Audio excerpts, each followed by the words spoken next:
Euzu billahi mineşşeytanirracim. Bismillahirrahmanirrahim. Elhamdülillahi rabbil alamin ve salatu vesselamu ala rasulina Muhammedin ve ala alihi ve sahbihi ecmaîn. Amma ba'd. Allah azze ve celle'nin izniyle bugün Əhlüsünnə vəl Cemaatın başqa firqələrdən, başqa taifelərdən fərqi barədə danışmaq istəyirəm. Çünki bu mövzunun əhəmiyyəti var bizim üçün və burada Allah azze ve celle'nin izniyle bir çox mövzuya toxunacağıq. Əxlaq mövzusuna, nəsihət mövzusuna, dəvət məsələlərinə, əqidə ilə bağlı məsələlərə. Çünki biz inanırıq ki, Əhlüsünnə vəl Cemaat digər firqələrdən tabe olunmağa daha haqq sahibidir. Həmçinin inanırıq ki, onlar haqq yol üzərindədirlər. Əlbəttə ki, bu haqq yolunun bəlli bir bəzi göstəriciləri var. İndi bugün Allah azze ve celle'nin izniyle o göstəricilərdən danışacağıq. Və Əhlüsünnə vəl Cemaatın imamı Rasulullah sallallahu aleyhi və səlləm olduğu üçün, nümunəsi, ən böyük öndəri, örnəyi Rasulullah sallallahu aleyhi və səlləm olduğu üçün onlar bu işlərdə, yəni hər işdə əlbəttə Rasulullah sallallahu aleyhi və səlləmə tabi olublar və bunu da öz həyatlarında göstəriblər. Onların birinci vəsfi innəhum əhlül vasati vəl-i'tidadi beynəl ifrati və təfrid. Onlar ifrat və təfrid arasında, yəni aşırılıq və səhlənkarlıq arasında orta yolu tutan insanlardılar. Əhli vasatdılar, vasat əhlidirlər. Və beynəl qulubu vəl-cəfə. Səvəun kənə fi bəbil aqaidi və əvəl əhkəmi əvəl suluk. İstər onlar hökm məsələlərində, istər etiqad məsələlərində, istərsə yaşayış məsələlərində orta yolu tutan insanlardılar.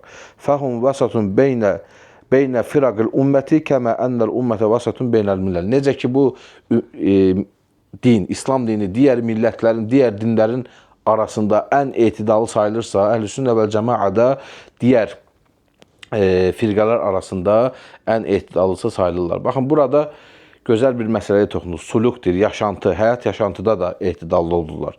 Yəni, bugün bunu deyə bilərik ki, əməlləri çoxca etmək demək Rasulullah sallallahu aleyhi və səlləmə tabi olmaq deyil. Bilirsiniz ki, Allah Resulü sallallahu aleyhi və səlləmin yanında 3 gənc Allah Resulü sallallahu aleyhi və səlləmin günahlarının bağışlanmış olmağından danışırlar və özləri üçün düşünürlər ki, onlar Allah Resulundan da çox əməl etməlidirlər. Və onlardan birisi deyir ki, mən əsla evlənməyəcəm, birisi deyir ki, mən daim oruç tutacağım, birisi də deyir ki, mən gecələri yatmayıb namaz qılacağım. Və bu xəbər Peyğəmbər sallallahu aleyhi və səlləmə çatanda Allah Resulü sallallahu aleyhi və səlləm onları danlayır və deyir, mən Allahın Resuluyam. Mən bəzən qadınlarıma yaxınlaşıram, bəzən uzaq dururam.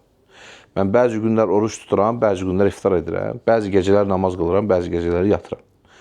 Yəni, belə bir şey yoxdur da. Yəni, mütləq olaraq həyatımın hər yerini vermək, bu dinimizdə də bəyənilən bir şeydir. Yəni, bu Allah Resulü sallallahu aleyhi və səlləm də belə eləməyib. Yəni, dayanmadan oruç tutmayıb, dayanmadan namaz qılmayıb. Bəlli məişət işləri var ki, bu işlərlə də məşğul olmaq lazımdır. Yəni, suluk məsələlərində, həyat, yaşayış məsələlərində də Allah Resulü sallallahu aleyhi və səlləmə tabi olublar. Onlar vasat əhlidirlər. Necə ki, Allah azze və cəllə buyurur ki, وَكَذَلِكَ جَعَلْنَاكُمْ أُمَّةً وَسَطًا لِتَكُونُوا شُهَدَاءَ عَلَى النَّاسِ وَيَكُونَ الرَّسُولُ عَلَيْكُمْ شَهِيدًا. Beləliklə, biz sizi orta bir ümmət etdik ki, siz insanlara şahid olasınız və Peyğəmbər də sizə şahid olsun. Görürsünüz ki, bu ayətdə Allah azze və cəllə bizi orta bir ümmət olaraq adlandırır, əhlül vasat olaraq adlandırır. Amma bizim orta ümmət olmağımız nə ilə bilinir? Etiqadda, əhkamda, sulukda, yaşayışda Allah və Rasulunun bildirdiyi kimi yaşamaqla təyin olur əlbəttə. Orta ümmət deyildikdə qəsd olan şey budur. Yoxsa bugünkü məsəl üçün insanların qəsd etdiyi deyil ki, orta ümmətdən qəsd tutar, kimsə saqqal saxlayır, deyir, orta yolu tutmaq lazımdır. Nə belə, nə belə aşırı olmamaq lazım. Və bir adam daim işə namazlarına gedir, sübh namazlarına, fəcr namazlarına məscidə gedir. Ətrafında onlar deyirlər ki, bunu belə eləməyə ehtiyac yoxdur da, cümə günü getmək kifayət. Yəni, ortadan qəsd olan cəmiyyətin nəzərində olan bir ortalıq, vasatlıq deyil. Allah və Rasulunun bizlərə bildirdiyi bir vasatlıqdır. Yəni, əməllərdə nə həddi aşmayacaqsan, nə də boşluq buraxmayacaqsan. Həmçinin etiqadi məsələlərdə də belədir. Nəyisə müdafiə edirsənsə, nəyisə arxasında durursansə, nə burada həddi aşmayacaqsan, nə də bunda yumşaqlıq eləməyəcəksən. Yəni, xavariclər kimi haramlara görə insanlara kafir də deməyəcəksən və ya icahili kimi haramları boş da verməyəcəksən. Yəni, küfürləri haramdan da aşağı bir səviyyədə görməyəcəksən. Orta. Amma bu ortalıq dediyim kimi cəmiyyətin, örfün, panyatqanın, insanların düşüncəsinin ortası, vasatı deyil, Allah və Rasulunun bizə qoymuş olduğu dindir. Onların ikinci vəsifləri ta'zimuhum li nususil kitabi və sünnə. Onlar kitab və sünnətin naslarını təzim edərlər, uca tutarlar. Və iqtisaruhum fit talaqqi alayhima. Onların ikisində sərhədli saxlayarlar əməllərini. Və ihtimamu bihima. Onların ikisinə ehtimam eləyərlər. Və təslimul mutlaqu linususihima. Hər iki nasa mütləq olaraq tabi olarlar, təslim olarlar. Fəhmuhuma alə muqtada mənhəci sələfi salih və tariqatihimul mutlə. Və onlar bu iki nası, Quran və sünnəni sələfin fəhmi üzərinə anlayarlar. İndi burada iki nöqtəyə toxunaq. Birincisi gələk Allah və Rasuluna tabe yönünə. Allah Azze ve Celle buyurur ki: "Ve mekane li mu'minin ve la mu'minetin iza qadallahu ve rasuluhu emran en yekuna lahumul khiyaratu min emrihim ve men ya'sillaha ve rasulahu faqad dalla dalalan mubina."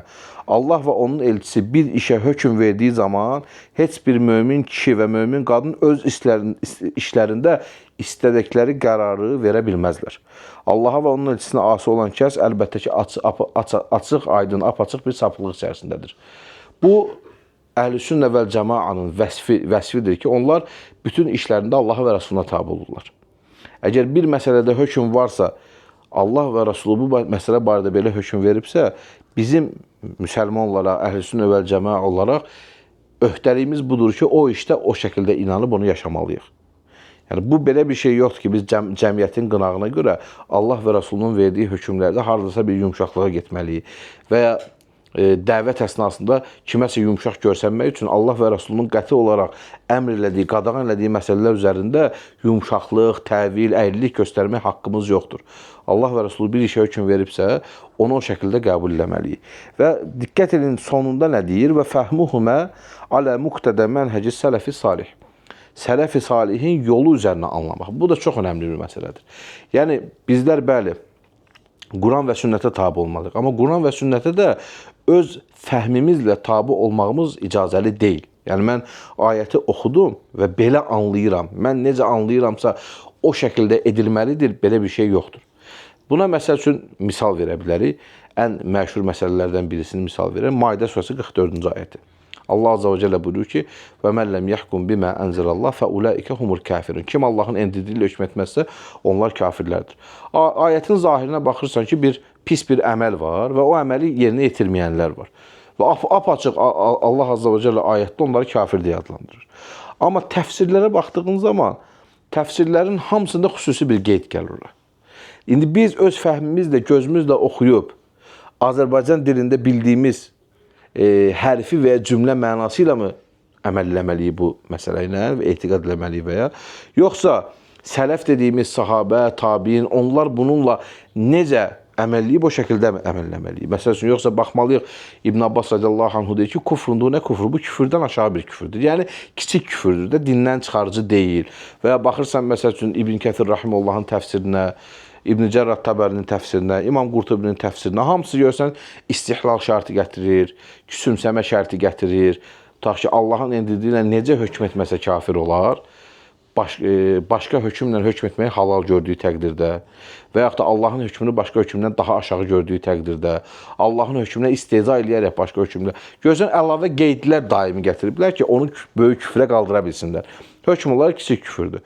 O zaman biz nə edirik? Ayətin zahiri ilə yox, sələf-i salih, əhl-i-sünnə vəl cəmaa, alimlər necə anlayıblarsa, o şəkildə anlamaqla biz onunla etiqad edirik. Yoxsa biz hər ayəti götürüb zahirinə görə hökm versə, o zaman biz də başlayacaq xavariclər kimi hansı ayə və hədislərdə bizdən deyil və ya təhdid gələn şeylər varsa, o zaman onun da hamısı insanları İslam dinindən çıxardacaq. Çünki var axı bu vaad və vaid naslar var da, müjdə və təhdid nasları. Yəni o zaman biz məntiqlə götürsə, hər bir təhdid nasının mütləq olaraq insanı İslam dinindən xaric elədi. Hər bir müjdə nasının da mütləq olaraq insanı cənnətə qoyacağını gələk etiqad eləyə, inanaq. Ona görə bu belədir. Məsəl üçün, silsilə təkfir barədə.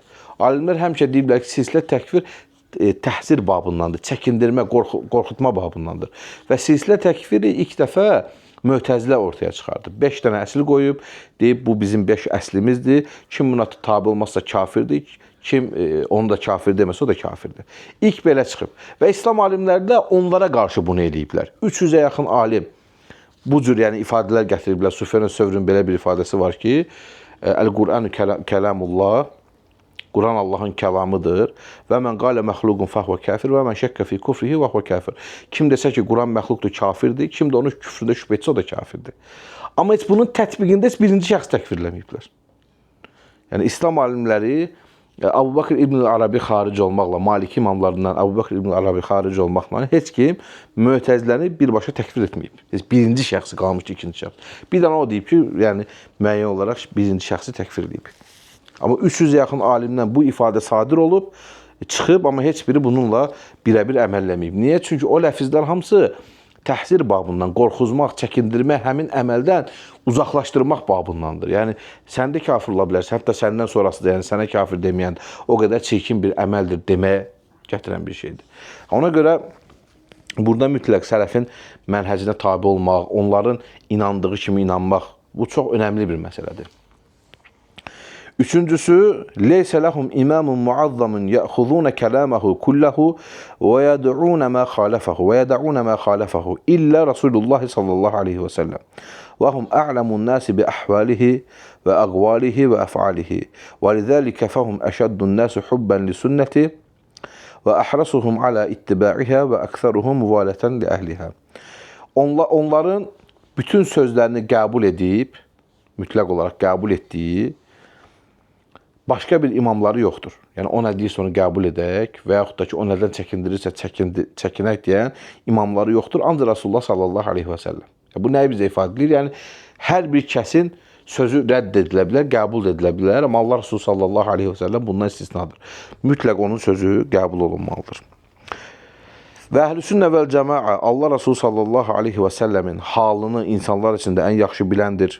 Sözlərini insanlar içindən yaxşı biləndir, feillərindən yaxşı biləndir. Əgər biz özümüzə bugün Əhlüsünnə vəl cəmaə deyiriksə, Allah Resulü sallallahu aleyhi və səlləmin halını, sözlərini, əməllərini hər kəsdən daha yaxşı bilməliyik. Bu da nə ilə mümkündür? Əlbəttə, elmlə. Allah Resulü sallallahu aleyhi və səlləmin həyatını oxumaqla, sahabilərin həyatını oxumaqla, hədis kitablarını oxumaqla, hədislərdə Peyğəmbər sallallahu aleyhi və səlləmin bizə bildirmiş olduğu şeyləri öyrənməklə mümkündür. Yəni, quru-quru mən Əhlüsünnə vəl cəmaətəm, amma hələ bir dənə sirə kitabı oxumamışam. Peyğəmbər sallallahu aleyhi və səlləmin Məkkədə olan dəvətindən, Mədinədə olan əməllərindən xəbərim yoxdursa, hədis kitabı açıb oxumamışamsa, yəni bu şey deyil də, bu quru-quru Əhlüsünnə olmaq deməkdir. Ona görə deyir ki, onlar Peyğəmbər sallallahu aleyhi və səlləmi insanların içində hallarını, sözlərini, əməllərini yaxşı bilənlərdir. Buna görə də, yəni onlar Peyğəmbər sallallahu aleyhi və səlləmi bu qədər yaxşı tanıdıqlarına görə sünnəni və sünnə əhlini sevirlər. Və həmçinin də bidət əhlinə qarşı da çıxırlar, onlara qarşı da mübarizə aparırlar. Dördüncüsü, tərkuhumul xusuməti fiddin. Onlar dində xusuməti, düşmənçiliyi tərk edərlər. Bu nə deməkdir? Yəni, dində əlhəmdülillah, Allah Azza və Cəllə bizləri daha doğrusu bu din vasitəsilə qardaş eləyib. Və biz çalışmalıyıq ki, bu Allah Azza və Cəllənin bizi qardaş elədiyi bu xəttdən çıxmayaq, bu çizgidən çıxmayaq. Biz unutmamalıyıq ki, bizim qardaş olmağımızın səbəbi İslamdır. Yoxsa İslam bir vasitə olmasaydı, biz bir-birimizi hardan tanıyacaqdıq? Məscidlər olmasaydı, bir-birimizi müsəlman kimi tanımasaydıq, yəni hər hansısa çöldə olan insanlardan biri olacaqdıq. Əgər bizi birləşdirən İslamdırsa, bizi ayıran da olmalıdır. Dünyəvi şeylərə görə bir-birimizdən ayrılmamalıyıq. Ona görə Allah Azza və Cəllə buyurur ki, وَاَعْتَسِمُوا بِحَبْلِ اللّٰهِ جَمِيعًا وَلَا تَفَرَّقُوا. Allahın ipinə hamlıqla sarılın, firqələrə bölünməyin. وَاذْكُرُوا نِعْمَةَ اللّٰهِ عَلَيْكُمْ. Allahın sizin üzərinizdə olan nemətlərini xatırlayın. İz kuntum a'da'an fa'allafa bayna qulubikum. Siz bir-birinizə düşmən ikən o sizi qardaş elədi. Fa asbahtum bi ni'matihi ikhfana. Və Allahın neməti ilə qardaşlar olun. Bu ayətin təfsirinə baxdığımız zaman İbn Cərrə Təbər rahimehullah 300 il, 3 əsrdə təqribi bir-birinə düşmən olan iki qövmdən danışır ki, onlar İslam gəlmədən öncə bir-birlərinə düşmən idilər, aralarında qan davası var idi və Peyğəmbər sallallahu aleyhi və səlləmin gətirdiyi dinə iman gətirməklə, Allaha və Rasuluna iman gətirməklə onlar aralarındakı xüsuməti tərk edədilər. 300 illik bir düşmənçiliyi, müharibəni, qan davasını İslama tabi olmaqla bitirdilər. Həqiqi imanın nümunəsini bizlərə göstərdilər. Və davamında deyilir ki, və mücənəbətu əhlihə. Həmçinin xüsumətin əhlindən də uzaq durarlar. Özümüz dində ixtilaf yaratmamaqla, dava, qırğın yaratmamaq, boş-boş məsələlərə görə aramızda düşmənçiliyi yaratmamaqla bərabər bunu edənlərdən də uzaq dururuq. Yəni kim ki bizi buna dəvətləyir ki, bəlli mövzular seçin, qırın bir-birinizi, ortalığa ixtilaflı mövzular atırsa və bu ixtilaflı mövzular bizim düşmən olmağımıza səbəb olursa, həmin insanlardan da uzaqlaşırıq. Bu da Əhlüsünnə vəl cəmaətin vəsfidir. Necə Allah Azza və Cəllə buyurur ki: "Və la takunu kellezina təfərraqu və ixtalafu min ba'di ma ca'ahumul beyinat." Beyinə, dəlil, kitab onlara gəldikdən sonra ixtilafa düşüb firqə-firqə olanlar kimi olmayın. Və ulaika lahum azabun azim. Onlar üçün böyük, əzəmətli bir əzab vardır. Yəni bu ayətdə də Allah Azza və Cəllə bizə elm gələndən sonra ayrılığa düşməyi bizə qadağan edir. Bu elə Ali İmran surəsinin ayətidir. 103-də birləşməyi, Allahın ipinə sarılmağı, 105-də isə ixtilafı, yəni elm gələndən sonra ixtilaf eləyib, ixtilaf nəticəsində düşmənçilik eləməyi bizlərə qadağan edir. Yəni ona görə bu dində xusumət sayılır da, dində düşmənçilik sayılır ki, bundan uzaqlaşmaq lazımdır. Və davamında buyurur ki: "Və tərkul cidali vəl bira'i fi məsail halal vəl haram." Halal və haram məsələlərində də cədəl etməyi tərk eləyərlər. Necə Allah Azza və Cəllə buyurur ki: "Və la taqulu lima tasifu alsinatukum." Dilinizin sizi aldatdığı şeylərə "Hada halalun və hada haramun." Bu şey halaldır, bu şey haramdır deməyin. Allah Azza və Cəllə buyurur ki, dilinizin uydurduğu yalana əsasən bu halaldır, bu haramdır deməyin. Çünki Allaha qarşı bununla yalan uydurmuş olarsınız. Baxın, necə Allah Azza və Cəllə ayətlə bunu qadağan edir şiddətli bir şəkildə ki, dilinizin uydurduğu şeylərə bu halaldır, bu haramdır deməyin. Bu siz nəyi də əhatə edir? Bəzən görürsən, qardaşlar da söhbət edirlər, zikr adına bir araya toplaşanda deyirlər, məncə bu halaldır. Mən elə eşitmişdim ki, bu haramdır. Olmaz bu da, qardaş. Bəzən mənə zənglər gəlir. Bəs müəllim, biz oturmuşduq, filan məsələni müzakirə elədik. Bir qrup qardaş deyir ki, bunu eləmək olmaz, bir qrup qardaş deyir, olar. Bu qardaşların təyin edəcəyi şeydir, olar, olmaz. Halal, haram açıq olan şeydir də. Allah Resulü sallallahu aleyhi və səlləm yəni hədisdə açıqca buyurur ki, "İnnel halale beyin və innel harame beyin." Və umurun müştəbihatun la ya'lamuhunna kəsirun minən-nas. Fəmən ittaqa şubuhat istabra li dinihi və irdihi və men zaqa fi'ş-şubuhat zaqa fi'l-haram. Halallar bəllidir, haramlar bəllidir. Bir də onların arasında qalan şübhəli məsələlər var. Kim deyir bu şübhəli məsələlərdən uzaq olarsa, qurtularsa, dinini və irzini qurtarmış olar. Kim deyir bunlara dalarsa, harama dalmış olar, haramı isə girmiş olar. Yəni bu bizdə belə bir haqq yoxdur da. Biz duraq deyək ki, məncə belədir, məncə elədir. Bu yenə biz qaytarırıq Quran və sünnəyə. Quran və sünnədən bizə elm öyrədən, bizi öyrədən sələf alimlərinə, əhlüsünnə alimlərinə qayıdırıq və görürük onlar necə yanaşıblarsa biz də elə yanaşırıq. Bunlar hamısı bəlli olan məsələlərdir, halaldır, haramdır, şübhəli şeylərdir. Halalı yerinə yetiririk, haramdan çəkinirik. Gözümüz yetən qədər şübhəli şeylərdən də uzaq dururuq ki, onlar da bizə harama aparmasın. Həmçinin 5-ci vəsf ta'zihuhum lis-sələfi salih və əimmətihim və i'tiqaduhum bi anna tariqatas sələfi və mənhecihim əslam və a'lam və əhkəm. Həmçinin onlar sələfi salih bir yaxdan biz burada vəsflərdə nəyə gəldi? Yəni Allah və Rəsulundan danışırdıq da, Rasulullah sallallahu əleyhi və səlləmin imam kimi olması, onun sözünün mütləq qəbulu. İndi isə deyir, sələf alimlərini də ucaldarlar, alimlərinin də dəyərini, qiymətini bilərlər. Etiqadlarını onların yolu üzərinə edərlər. Bu da çox önəmli bir məsələdir. Yəni, alimlərimizin həqiqətən dəyərini bilməliyik. Onlar bizə bu dini öyrədən, bu dini qoyub gedən insanlardır. Hansı ki, biz məsəl üçün adlarını çəkirik, onların hələ də sözlərini oxuyuruq, qövüllərini oxuyuruq, özümüzə nümunə götürürük.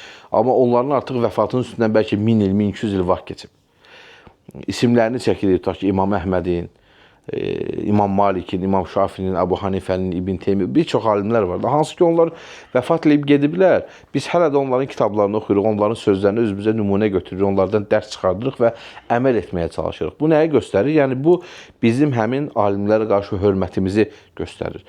Nəyisə də oxuyub başa düşməyən də alimlər barədə təyin eləmək lazımdır. Bu icazəli bir əməl deyil ki, biz alimlər barədə təyin eləyək və bu barədə məsəl üçün Süfyan ibn Uyeyni rahimehullah buyurur ki, insanlar arasından Allah qatında ən yüksək təbəqəyə malik olanlar onunla onun bəndələri arasında yer tutanlardır. Onlar da peyğəmbərlər və alimlərdir. Yəni haqqı insanlara çatdırma yönündə Allah və insanlar arasında vasitəçi olanlar. Onlar kimlərdir? Peyğəmbərlər və və Allahın dininə dəvət edən alimlərdir. Həmçinin İmam Səfərani buyurur ki, həqiqətən də alimlərin xidmətləri məlumdur və fəzilətləri böyükdür. Kim onların ləyaqətini alçatmağa cəhd etsə, insanların ən alçağı və rəzli onun özüdür. Onlara nifrət edənsə, iblisin dəstəsindəndir. Yəni, alimlərə nifrət edənsə, iblisin dəstəsindəndir. Çünki alimlərə nifrət, biraz öncə danışdığımız məsələ var idi.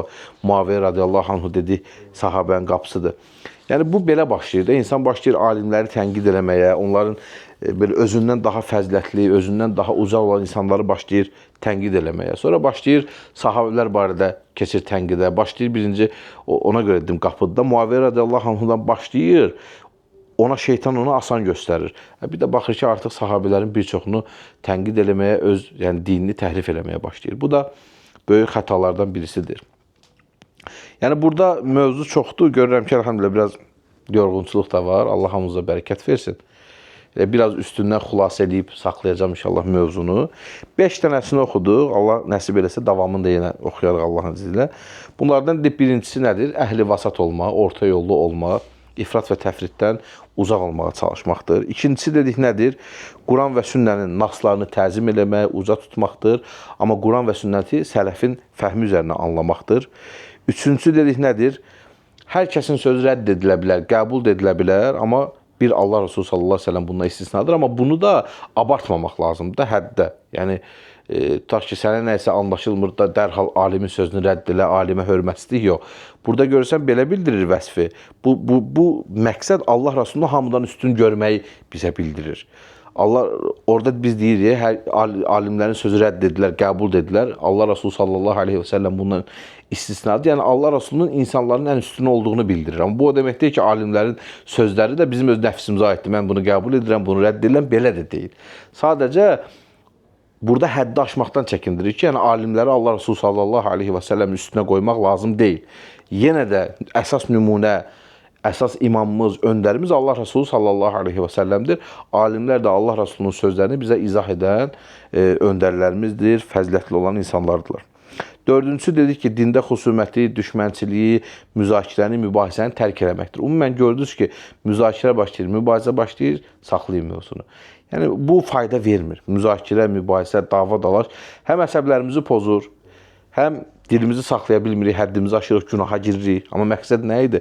Ayət danışırdıq, hədis danışırdıq, xeyir danışırdıq, gəldi, şərə çıxdı. Yəni, xüsumətdə heç bir xeyir yoxdur. Beşincisi də dedik ki, alimləri də uzaldırıq, onları da sevirik, onların da qədrini bilirik, onların müdafiəsində dururuq. Kim ki, alimlərinin qədrini bilmir, əsla o əhl-i-sünnə ola bilməz, özünə əhl-i-sünnə deyə bilməz. Allah Azza və Cəllə bizi eşitib faydalanan qullarından etsin. Əmin. Allah Azza və Cəllə bizi həqiqətən də əhl-i sünnənin yoluna tabi olan insanlardan etsin. Əmin. Vəlhamdülillahi Rabbil aləmin.